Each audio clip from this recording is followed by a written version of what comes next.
Assalamualaikum warahmatullahi wabarakatuh. Pada video kali ini saya akan sedikit menerangkan tentang materi aliran Khawarij. Khawarij secara bahasa diambil dari bahasa Arab Khawarij. Secara harfiah berarti mereka yang keluar. Aliran Khawarij dipergunakan oleh kalangan Islam untuk menyebut sekelompok orang yang keluar dari barisan Ali bin Abi Thalib radhiyallahu anhu.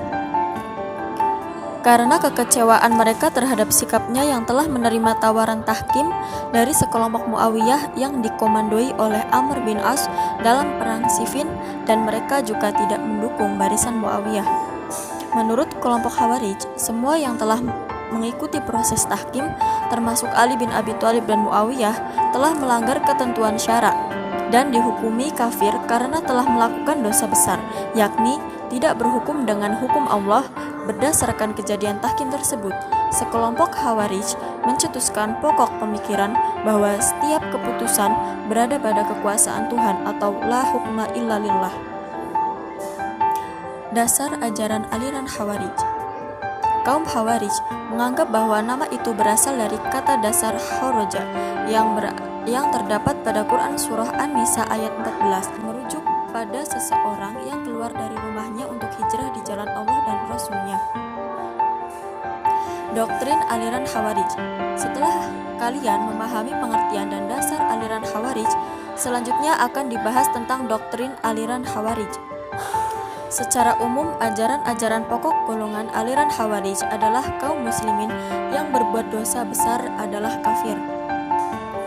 Berdasarkan ajaran pokok tersebut, kemudian aliran Khawarij mengembangkan pokok-pokok doktrin keimanan. Antara lain, yang pertama, setiap umat Muhammad yang terus-menerus melakukan dosa besar hingga matinya.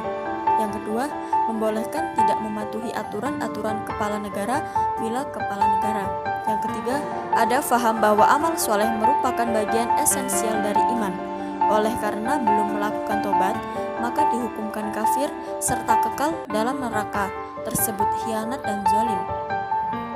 Para pelaku dosa besar tidak bisa lagi disebut muslim, tetapi kafir. Dengan latar belakang watak dan karakter kerasnya, dengan atas nama agama, mereka selalu melancarkan jihad atau perang suci kepada pemerintah yang berkuasa dan masyarakat pada umumnya. Yang keempat, yaitu keimanan itu tidak diperlukan jika masyarakat dapat menyelesaikan masalahnya sendiri. Namun demikian, karena pada umumnya manusia tidak bisa memecahkan masalahnya. Kaum Khawarij mewajibkan semua manusia untuk berpegang kepada keimanan dalam berpikir maupun dalam segala perbuatannya. Apabila segala tindakannya itu tidak didasarkan kepada keimanan, maka konsekuensinya dihukumkan kafir. Kaum Khawarij juga memiliki pemikiran atau doktrin-doktrin dalam bidang sosial yang berorientasi pada teologi. Di antaranya, yang pertama yaitu seorang yang berdosa besar tidak lagi disebut muslim, sehingga harus dibunuh. Lebih anarkis lagi, mereka menganggap seorang muslim bisa menjadi kafir apabila tidak mau membunuh muslim lain yang telah dianggap kafir dengan resiko ia menanggung beban harus dilenyapkan pula. Yang kedua, setiap muslim harus berhijrah dan bergabung dengan golongan mereka.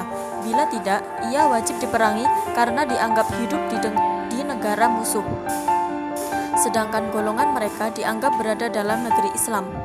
Yang ketiga, seseorang harus menghindar dari pimpinan yang menyeleweng.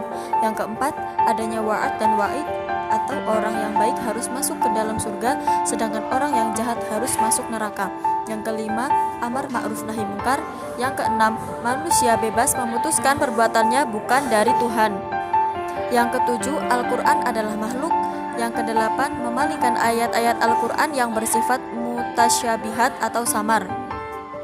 Adapun tokoh pendiri aliran Khawarij, yaitu ada beberapa tokoh pendiri aliran Khawarij. Siapa sajakah tokoh tersebut? Tokoh aliran ini adalah Abdullah bin Wahab ar-Rasyidi, Urwah bin Hudair, Mustarid bin Sa'ad, Hausarah al-Asadi, Quraib bin Man'ah, Nafi bin al-Azraq, Abdullah bin Bashir, dan Najdah bin Amir al-Hanafi.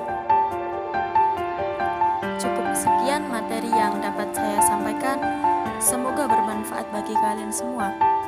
Wassalamualaikum warahmatullahi wabarakatuh. warahmatullahi wabarakatuh.